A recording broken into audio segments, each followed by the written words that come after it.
Pocky for Elle. And he goes, okay, Elle will give you 100. It was, I was every day in the office going, ka-ching, got another one. Ka-ching, we got another one. Wow. And then Hearst called back and said, could we add Town and Country? And I said, absolutely. And then I called friends at Clairol, because I was trying to find American companies that would be supportive of the American collections and people who benefit from this being organized. So Clairol came on board. I called Jane Hudis, who was Jane Hertzmark. She was an assistant of mine for 6 years early on in her career. She's now the global group president of Estee Lauder. She's probably the most successful woman in the cosmetic industry. She was heading up Prescriptives at the time. I said, Janie, let's do this with your new brand, Prescriptives, and she got $100,000. And then I called, my favorite is I called General Motors, and I said, I was like Michael Moore, can I speak to the president? They said, okay. They send you through to the office. The secretary picks up, and I told her what we're doing. She said, what a good idea. She said, can you send us some information? And ultimately sent them the information, and we got General Motors as a sponsor. And that's how it started. And then we created this village of tents, and put packages together, created a press list of everybody coming, what hotels they were staying at, so designers can send the invitations to them. I mean, we came up with so many things that everybody just takes for granted now, but at the beginning you had to think of how to do that. What works?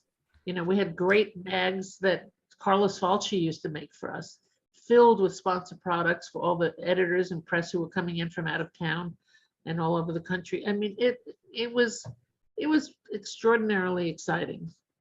Wow. Are you ever shocked at, what it's become? Like, you look at like the evolution of the front row, it used to be, actual buyers, and now it's, celebrities, reality TV stars, influencers. Are you ever shocked about this?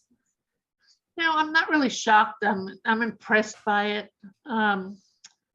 It used to be, like you say, it used to be editors that you could recognize, and you'd get, people would like shudder when they'd walk in and go, oh my God, look who's there. It's Anna Wintour, it's Liz Tilberis, and then it was Glenda Bailey, and it's this one and that one, and then it was, and then on the other side of the row was, oh, there's the Neiman's team, there's the Saks team, there's the Bloomingdale's team, there's the Nordstrom team.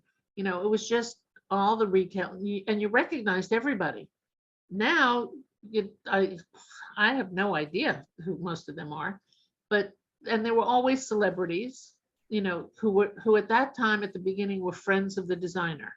So it was an organic kind of thing. Years later, you started to realize that designers were paying some celebrities to come and wear their clothes and sit in the front row. But it became such a medium for publicity that if anybody was doing a new TV show, a reality show, or a new movie, their publicists wanted them to be seen at Fashion Week because the pictures were taken, and they went on all the wire services and in all the entertainment magazines that had grown during that time. So it was a great vehicle for that. Politicians would be there in the front row. I mean, any athletes. I mean, I'll never forget a Carolina Herrera show where Venus and Serena came just after playing in the US Open. And wow. I mean, it was monumental. They were the last two to get into the show. We held the show for them.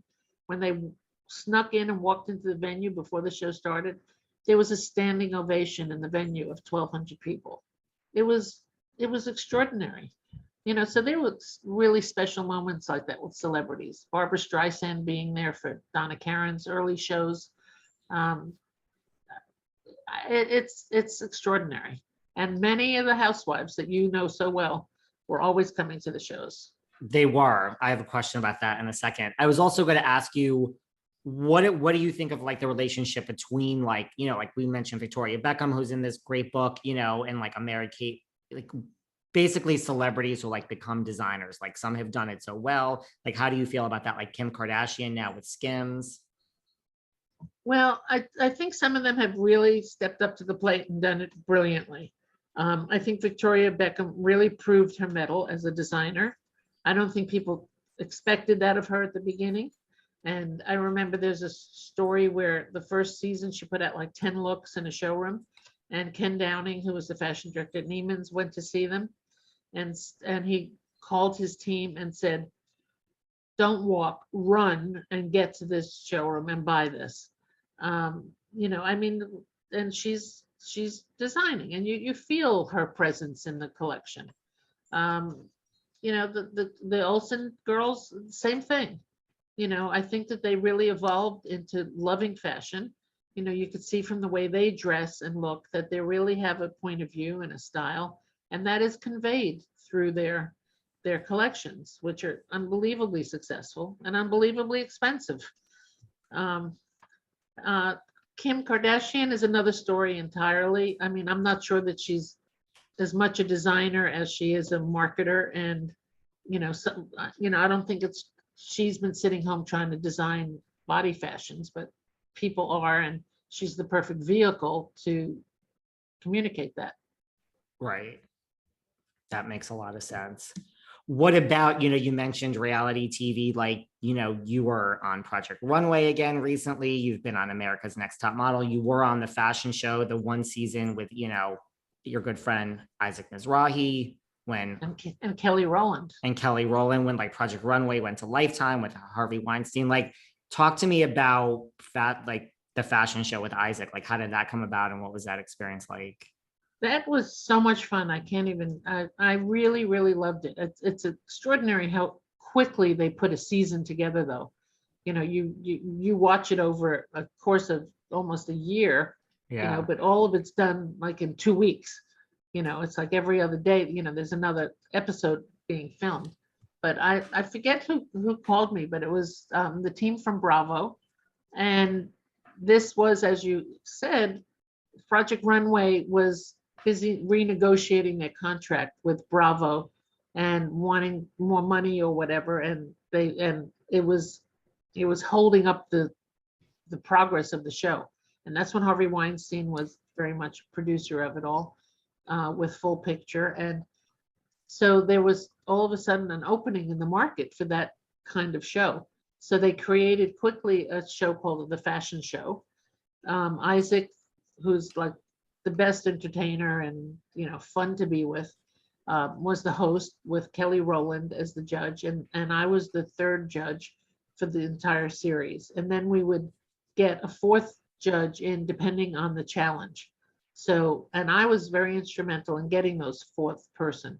Where there was just a challenge about designing coats, and I said, let's get Norma Kamali because she did the most famous down coat ever.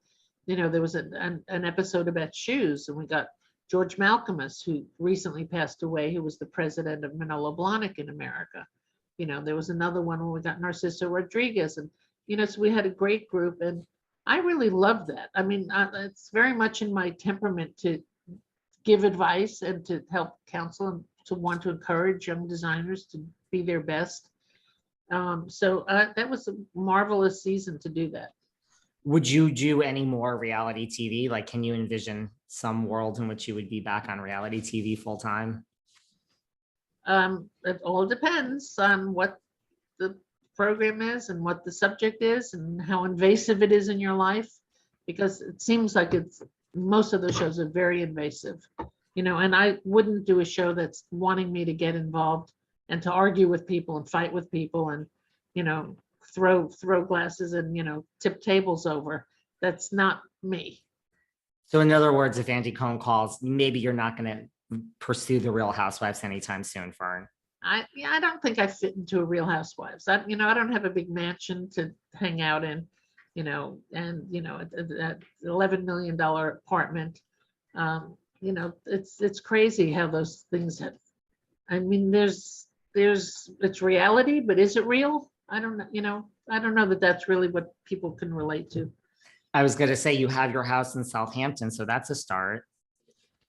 But me and a camera crew in here would be stepping over each other. Right.